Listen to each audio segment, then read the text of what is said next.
clockmaker who stopped time. In the winter of 1897, the Golden Lane of Prague was a ribbon of shadow and ice. Tucked between the stone walls was the shop of Victor Halleck, a man whose hands were stained with oil and whose eyes held the stillness of a frozen lake.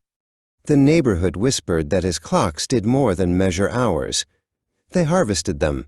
Inside his workshop, thousands of pendulums swung in a chaotic, rhythmic heartbeat, each one a different pulse, each one a life accounted for in brass and steel.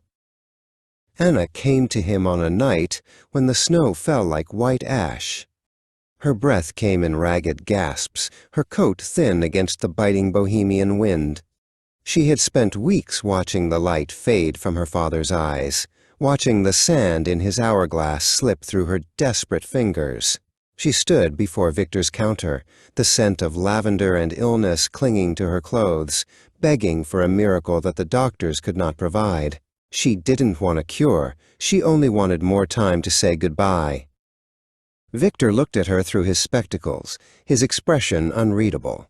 Anna reached into her pocket and pulled out a delicate gold locket, her only inheritance. She pushed it across the scarred wood of the counter. Victor did not touch the gold. Instead, he leaned forward, the ticking of the room suddenly magnifying until it sounded like a storm. "I can give you what you seek," he whispered, his voice like dry parchment. "Return in 3 nights. But remember, Anna, time is a river that hates to be dammed. It will find its way back." For 3 days, Victor labored in silence. He carved a housing of deep, dark ebony, smooth as a funeral casket. In the heart of the mechanism, he set a singular red gem that seemed to pulse with an inner fire. When Anna returned, he handed her the clock. It was heavy and cold. "Wind it only when the end is certain," Victor warned. "It will pause the world for you, but paused time demands a payment. It is a debt that must be settled in bone and blood." Anna sat by her father, Carol, as his breathing turned to a shallow rattle. The room was cold, the fire and the hearth nothing but glowing embers. As Carel's eyes began to glaze, Anna turned the silver key. The ticking of the ebony clock stopped, and with it, the world. The falling embers froze in mid-air. The wind outside ceased its howl. For hours, Anna and Carol spoke. They revisited old memories and shared the secrets that only the dying and the grieving can hold. It was a beautiful, stolen sanctuary.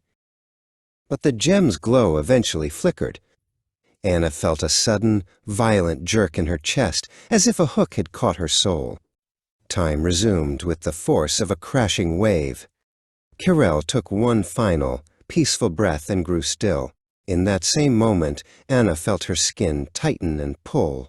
Her long, dark hair turned the color of winter frost, and her hands, once smooth, became gnarled and spotted with age. The stolen hours were being reclaimed, not from the dead, but from the living. Panic-stricken, Anna stumbled back to Golden Lane, her old bones aching with every step.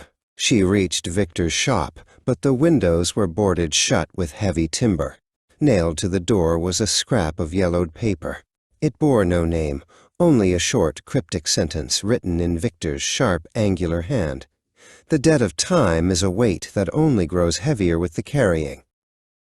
Victor was gone, and Anna was left a prisoner in a body that had aged 50 years in a single night. Years passed for the world, but for Anna they were a blur of shadows. She lived in the periphery of Prague, a ghost amongst the living. She carried the ebony clock everywhere, though it remained silent and cold. She watched young lovers walk the Charles Bridge and felt the sting of a life she had traded away for a few extra hours of conversation. She understood now that time was not a commodity to be saved, but a gift to be spent until the purse was empty. One evening, near the cathedral, Anna saw a young man named Marek weeping on a stone stoop.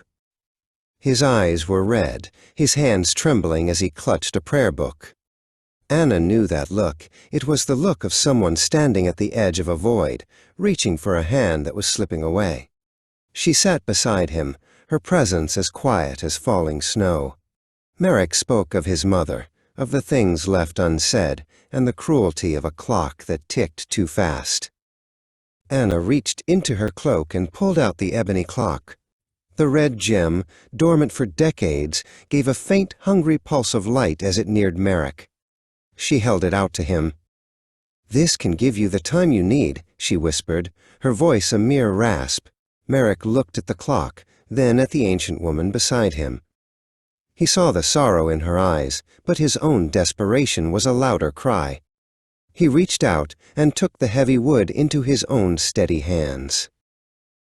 As Merrick hurried away into the mist, Anna felt a strange lightness.